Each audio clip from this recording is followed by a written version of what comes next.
Item ಯಾವುದೇ ಇರಲಿ try ಮಾಡಿ ಆಚಿ ಚಿಕನ್ ಮಸಾಲಾ. ಆಚಿ ಚಿಕನ್ ಮಸಾಲಾ. ಆಹಾರ ಖಾತೆ ನೀಡಿದ್ದಕ್ಕೆ ಮುನಿಯಪ್ಪ ಬೇಸರ. ರಾಹುಲ್ ಗಾಂಧಿ ಜೊತೆ ಚರ್ಚೆ ಬಳಿಕ ಸಂತೋಷವಾಗಿದ್ದೇನೆ ಎಂದ ಸಚಿವ. ಮುನಿಯಪ್ಪ ಪರ ರಾಜಣ್ಣ ಬ್ಯಾಟಿಂಗ್. ಅಸಮಾಧಾನಗೊಂಡಿದ್ರ ಸಚಿವ ಕೆಜೆ ಜಾರ್ಜ್. ಕೈಮನೆ ಕಚ್ಚಾಟಕ್ಕೆ ಛಲವಾದಿ ನಾರಾಯಣಸ್ವಾಮಿ ವ್ಯಂಗ್ಯ. ಜಮೀರ್ ಅಹಮದ್ ಪರ ಬೆಂಬಲಿಗರ ಪ್ರತಿಭಟನೆ. ಸಿಎಂ ಬದಲಾಯಿಸಿದ್ದಕ್ಕೆ ಜನಾಕ್ರೋಶ ಶುರುವಾಗಿದೆ ಎಂದ ಪ್ರಧಾನಿ ಮೋದಿ. ಈ ಸುದ್ದಿಗಳನ್ನು ನೋಡೋಣ ಖಾತೆ ಮುನಿಸು ನ್ಯೂಸ್ ಟಾಪ್ನಲ್ಲಿ. ರಾಮಲಿಂಗಾರೆಡ್ಡಿ ಅಸಮಾಧಾನ ಬೆನ್ನಲ್ಲೇ ಕೆಎಚ್ ಮುನಿಯಪ್ಪ ಕೂಡ ಆಹಾರ ಖಾತೆ ನೀಡಿದ್ದಕ್ಕೆ ಬೇಸರ ಹೊರಹಾಕಿದ್ದಾರೆ. ನಾನು ಕೇಂದ್ರದಲ್ಲಿ ಮಂತ್ರಿ ಆಗಿದ್ದವನು, ಜನರಿಗೆ ಒಂದು ಸಂದೇಶ ಕೊಡಬೇಕು, ಕೊಟ್ರೆ ಕೃಷಿ ಅಥವಾ ಸಮಾಜ ಕಲ್ಯಾಣದಂತಹ ದೊಡ್ಡ ಖಾತೆ ನೀಡದೆ ತಾರತಮ್ಯ ಎಸಗಲಾಗಿದೆ ಅಂತ ಕೆಂಡ ಕಾರಿದ್ರು. ಮಾರ್ಮಿಕವಾಗಿ ಗುಡುಗಿದ ಮುನಿಯಪ್ಪ ತಾಯಿಯಾದವಳು ಎಲ್ಲ ಮಕ್ಕಳನ್ನು ಒಂದೇ ಕಣ್ಣಿನಿಂದ ಸಮಾನವಾಗಿ ನೋಡಬೇಕು ಅಂತ ಹೇಳಿದ್ರು. ಖಾತೆ ಸರಿಯಾಗಿಲ್ಲ, ಸೀನಿಯಾರಿಟಿ ಮೇಂಟೈನ್ ಆಗಿಲ್ಲ. 8, 7, 5, 6 ಎಲ್ಲ ಗೆದ್ದಿದ್ದಾರೆ. ಅದನ್ನು ಸಮತೋಲನವಾಗಿ ನೋಡಬೇಕಾಗಿತ್ತು.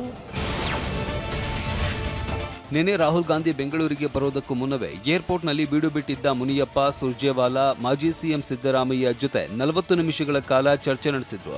ಈ ವೇಳೆ ಮುನಿಯಪ್ಪ ತಮ್ಮ ಒಡಲಾಳದ ಅಳಲನ್ನ ನಾಯಕರ ಮುಂದೆ ತೋಡಿಕೊಂಡ್ರು. ಬಳಿಕ ರಾಹುಲ್ ಜೊತೆ ಮಾತನಾಡಿದ ಮುನಿಯಪ್ಪ, ನಾನೊಬ್ಬ ಸೀನಿಯರ್, ನನಗೆ ಬೇರೆ ಖಾತೆ ಕೊಡಿ ಅಂತ ಕೇಳಿಕೊಂಡ್ರು. ಈ ವೇಳೆ ಮುನಿಯಪ್ಪರನ್ನ ಸಮಾಧಾನ ಮಾಡಿರುವ ರಾಹುಲ್, ನಾನು ಮಾತನಾಡ್ತೀನಿ ಅಂತ ಹೇಳಿ ಕಳಿಸಿದ್ದಾರಂತೆ. ಬೇರೆ ಖಾತೆ ಕೊಡದಿದ್ರೆ ಆಹಾರ ಮುಟ್ಟಲ್ಲ ಅಂದಿದ್ದ ಮುನಿಯಪ್ಪ ಈಗ ವರಸೆ ಬದಲಿಸಿದ್ದಾರೆ. I am happy, no problem. We met Rahul ji, Surjewala ji, Venugopal ji. They will sort it. No problem. Rahul ji has told, I will sort it out.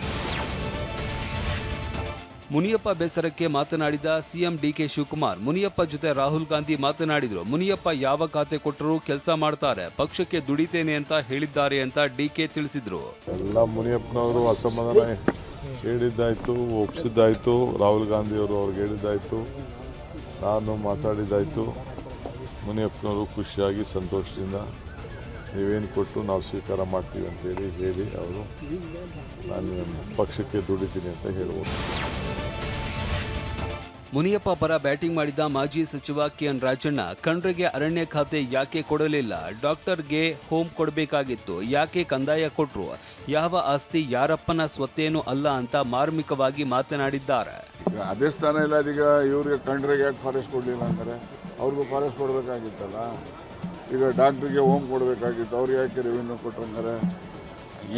ನೋಡ್ರಿ, ಯಾವ ಆಸ್ತಿ ಯಾರಪ್ಪನೂ ಸ್ವತ್ತೇನಲ್ಲ. ರಾಮಲಿಂಗಾರೆಡ್ಡಿ, ಕೆಎಚ್ ಮುನಿಯಪ್ಪ ಮಾತ್ರ ಅಲ್ಲ, ಸಚಿವ ಕೆಜೆ ಜಾರ್ಜ್ ಕೂಡ ಅಸಮಾಧಾನಗೊಂಡಿದ್ದಾರೆ ಎನ್ನಲಾಗ್ತಾ ಇತ್ತು. ಟಿವಿ9ಗೆ ಉನ್ನತ ಮೂಲಗಳಿಂದ ನೀಡಿರುವ ಮಾಹಿತಿ ಪ್ರಕಾರ ಕೆಪಿಸಿಎಲ್ ಎಂಡಿಯಾಗಿ ರಾಜೇಂದ್ರ ಚೋಳನ ನೇಮಕ ಆದೇಶ ಹಿಂಪಡೆಯುವ ಸಾಧ್ಯತೆ ಇದೆ. ಗೌರವ್ ಗುಪ್ತಾ ಕೆಪಿಸಿಎಲ್ ಎಂಡಿಯಾಗಿ ಮುಂದುವರಿಯುವ ಸಾಧ್ಯತೆ ಇದ್ದು, ಜಾರ್ಜ್ಗೆ ಯಾವುದೇ ಅಸಮಾಧಾನ ಇಲ್ಲ ಎನ್ನಲಾಗ್ತಾ ಇದೆ.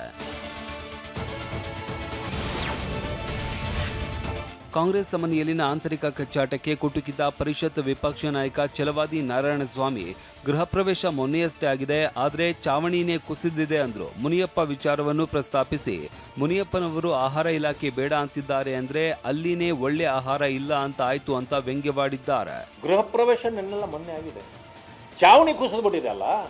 ಮಾನ್ಯ ಕೆಎಚ್ ಮುನಿಯಪ್ಪನವರು ನನಗೆ ಆಹಾರ ಇಲಾಖೆ ಬೇಡ ಅಂದ್ರೆ ಅಲ್ಲಿ ಒಳ್ಳೆ ಆಹಾರ ಇಲ್ಲ ಅಂತ ಆಯ್ತು ಅವ್ರಿಗೆ.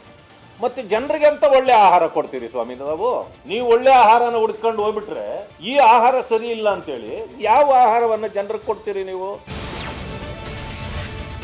ಸಚಿವರ ಖಾತೆ ಖ್ಯಾತೆ ನಡುವೆ ಮಂತ್ರಿ ಪಟ್ಟಕ್ಕಾಗಿ ಸಚಿವಾಕಾಂಕ್ಷಿಗಳ ಕಸರತ್ತು ಕೂಡ ಜೋರಾಗಿದೆ. ನಾಯಕರ ಪರ ಬೆಂಬಲಿಗರು ಪ್ರತಿಭಟನೆ ಮಾಡುವ ಮೂಲಕ ತಮ್ಮವರಿಗೆ ಸ್ಥಾನ ಕೊಡಿ ಅಂತ ಡಿಮ್ಯಾಂಡ್ ಮಾಡ್ತಿದ್ದಾರೆ. ಬೆಂಗಳೂರಿನ ಫ್ರೀಡಂ ಪಾರ್ಕ್ನಲ್ಲಿ ಜಮೀರ್ ಬೆಂಬಲಿಗರು ದೊಡ್ಡ ಮಟ್ಟದಲ್ಲಿ ಪ್ರೊಟೆಸ್ಟ್ ಮಾಡಿದ್ರು. ಸಾವಿರಾರು ಸಂಖ್ಯೆಯಲ್ಲಿ ಅಭಿಮಾನಿಗಳು ಸೇರಿದ್ರು. 2028ರ ಚುನಾವಣೆಯಲ್ಲಿ ತಕ್ಕ ಪಾಠ ಕಲಿಸ್ತೀವಿ ಅಂತ ಎಚ್ಚರಿಕೆ ಕೊಟ್ಟಿದ್ದಾರೆ. ಇವಾಗ 2028ರಲ್ಲಿ ಚುನಾವಣೆ ಬರ್ತೈತೆ, ಈ ಪಾರ್ಟಿ ದಿವಾಲಿಯಾಗಿ ಹೋಗುತ್ತೆ. ಯಾಕಂದ್ರೆ ಇದು ಬೆನ್ನಿಕ್ಕೆ ಚೂರಿ ಹಾಕಿರೋದು ಬರೇ ಜಮೀರ್ ಅಹಮದ್ ಖಾನ್ ಸಾಹೇಬ್ರಿಗೆ ಮಾತ್ರ ಇಲ್ಲ, ಇದು ಇಡೀ ಸಮಾಜಕ್ಕೆ. ಚಿಕ್ಕಮಗಳೂರು, ಹುಬ್ಬಳ್ಳಿ, ವಿಜಯನಗರ, ಮಂಡ್ಯ, ಹಾವೇರಿ ಸೇರಿದಂತೆ ಬಹುತೇಕ ಜಿಲ್ಲೆಗಳಲ್ಲಿ ಜಮೀರ್ ಪರ ಪ್ರತಿಭಟನೆ ನಡೆಯಿತು. ಜಮೀರ್ಗೆ ಸಚಿವ ಸ್ಥಾನ ಕೊಡಬೇಕು ಅಂತ ಬೆಂಬಲಿಗರು ಆಗ್ರಹಿಸಿದ್ರು. ವೈರಲ್ ಆಗಿರುವ ಆಡಿಯೋದ ಹಿಂದೆ ಷಡ್ಯಂತ್ರ ಇದೆ ಅಂತ ಘೋಷಣೆ ಕೂಗಿದ್ರು. ಜಮೀರ್ ಮಾತನಾಡಿದ್ದಾರೆ ಎನ್ನಲಾಗ್ತಾ ಇರುವ ಆಡಿಯೋ ಬಗ್ಗೆ ತನಿಖೆ ಆಗಬೇಕು ಅಂತ ಶಾಸಕ ಎಎಸ್ ಪೊನ್ನಣ್ಣ ಹೇಳಿದ್ರು. ಈಗ ನಿಜಾಂಶ ಏನು ಅಂತ ಹೊರಗಡೆ ಬರ್ಬೇಕಲ್ಲ. ಈಗ ನಾನು ಮಾತಾಡಿಲ್ಲ ಅಂತ ಹೇಳ್ಬೋದು. ಮಾತಾಡಿಲ್ಲ ಅಂತ ಹೇಳಿದ್ರೆ ಅದ್ರ ಬಗ್ಗೆ ತನಿಖೆ ಆಗಬೇಕು. ಅವ್ರು ಮಾತಾಡಿಲ್ಲದೆ ಸುಮ್ಮನೆ ಅವ್ರಿಗೆ ಶಿಕ್ಷೆ ಕೊಡೋದು ಸರಿಯಲ್ಲ. ಗುಜರಾತ್ನಲ್ಲಿ ಮಾತನಾಡಿದ ಪ್ರಧಾನಿ ಮೋದಿ ಕಾಂಗ್ರೆಸ್ ಮನೆಯ ಕಿತ್ತಾಟ ಪ್ರಸ್ತಾಪಿಸಿ ತಿವಿದಿದ್ದಾರೆ. ಕರ್ನಾಟಕದ ಜನರಿಗೂ ಕೂಡ ಕಾಂಗ್ರೆಸ್ ಸರ್ಕಾರದ ವಿರುದ್ಧ ತೀವ್ರ ಆಕ್ರೋಶ ಇದೆ. ಅದಕ್ಕೆ ಕಾರಣ ಕರ್ನಾಟಕದ ಮುಖ್ಯಮಂತ್ರಿಯನ್ನ ಬದಲಾವಣೆ ಮಾಡಿದ್ದು ಅಂತ ಮೋದಿ ಕುಟುಕಿದ್ದಾರೆ. कर्नाटका की जनता में भी कांग्रेस सरकार को लेकर के बहुत आक्रोश है और यही कारण है कि कर्नाटका में भी कांग्रेस को सीएम बदलना पड़ रहा है।